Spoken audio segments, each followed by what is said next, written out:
Rodrygo's Madrid career hits a new low, whilst Haaland becomes a record-breaking Centurion. A shock incident has rocked French football, and VAR for corners and second yellows at the World Cup. This is DMAC Daily.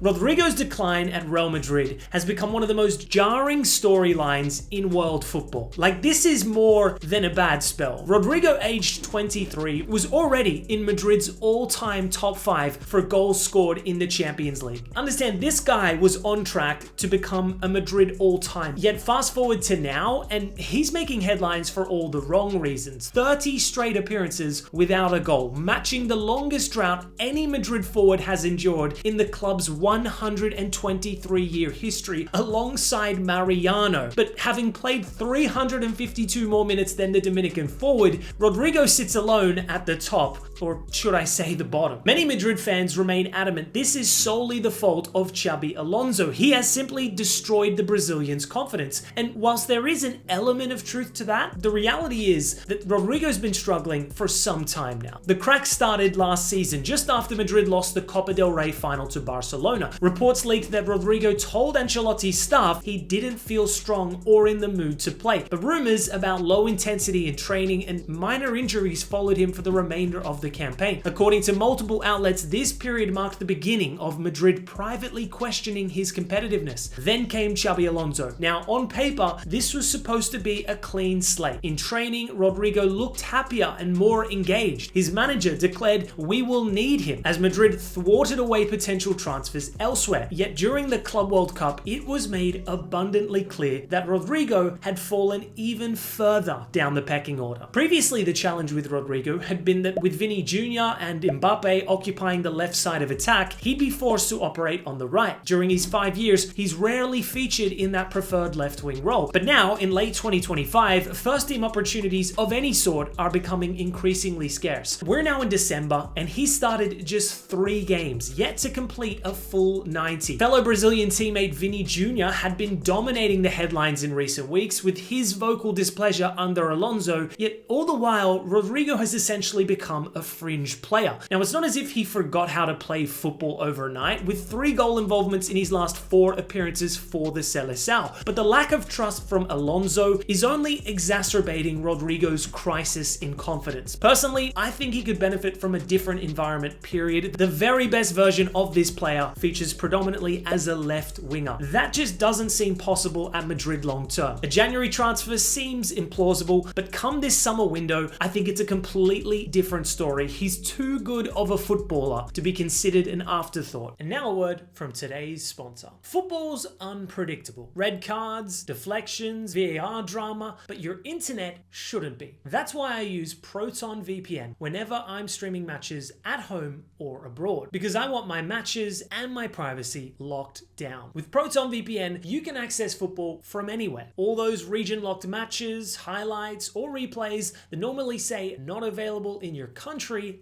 gone. Their network spans over 120 countries, and their 10 gigabytes per second servers make everything feel instant. Add the VPN accelerator, and you're getting streaming speeds up to 400% faster. Perfect for HD football, no lag. And while it's fast, did I mention it's also protected? Proton VPN uses secure core servers that route your traffic through extra safe data centers, and they keep 0 logs of your activity. Better yet, they're based in Switzerland, so your privacy is safeguarded by some of the strongest laws in the world. So what are you waiting for? Head on over to protonvpn.com/DMAC, where you'll gain exclusive access to their Black Friday sale that's worth up to 75% off, and start watching football safely from anywhere. Because when it comes to streaming, this is the Champions League level. Thanks to Proton VPN for sponsoring today's video. Heading to the Premier League, and Manchester City continue to do Manchester City things, with Haaland scoring, Foden's redemption arc continuing, and above all else, Pep's side were once again defensively atrocious. This was so close to being one of the greatest comebacks in Premier League history. Fulham came so close. Now, I said it the other day, I don't trust this current City team. They've got no backbone. They're too fragile defensively. That's 4 games on the bounce now. They've copped at least 2 goals. I can't take them serious as title contenders till Pep fixes that clear issue. On a more positive note though, Haaland continues to make history, overtaking Alan Shearer as the quickest player to reach 100 Premier League goals, having done so in just 111 games. When it comes to putting the ball in the back of the net, there's simply no one better in Premier League history than the iconic Norwegian. In other midweek Prem matchups, Captain Romero has saved Spurs after another underwhelming display away at Newcastle. Granted, St. James's Park isn't an easy ground to visit, period, but with just 2 shots on goal today, the lack of creativity continues to be a problem for Thomas Frank's side. That being said, the penalty awarded to Newcastle was so suspect. Not sure how that was awarded, but a spectacular equalizer nonetheless from the Argentine centre-back. Elsewhere, Everton took all 3 points on the road to Bournemouth to creep into the top 10. Moving to La Liga, and Atletico copped another beatdown at the hands of Barcelona at the Camp Nou. Their 8th loss in their last 10 outings against the Blaugrana. Rafinha was back on the score sheet. Lewandowski then sent one into orbit from the penalty spot, but it was heavily criticized duo Dani Olmo and then Ferran Torres, who popped up with goals to extend Barca's lead at the top to 4 points. Not all good news though, as Olmo suffered a shoulder injury following his goal. Barca's absentee list is quickly piling up. In other notable European matches, Bayer Leverkusen have knocked Dortmund out of the DFB Pokal, with Ibrahim Matza producing a man of the match display away at the Signal Iduna Park, scoring the decisive goal, having also found the back of the net a few days prior. He arrived at Leverkusen with the aspirations that he could be the long-term answer to Florian Wirtz. It's taken some time for the Algerian youngster to settle, but he looks to be a future star of both German and African football. Speaking of future ballers, Antonio Nusa scored a screamer and then set up his teammate Baumgartner as RB Leipzig got the better of Magdeburg. And in Italy, Jonathan David found the back of the net for Juve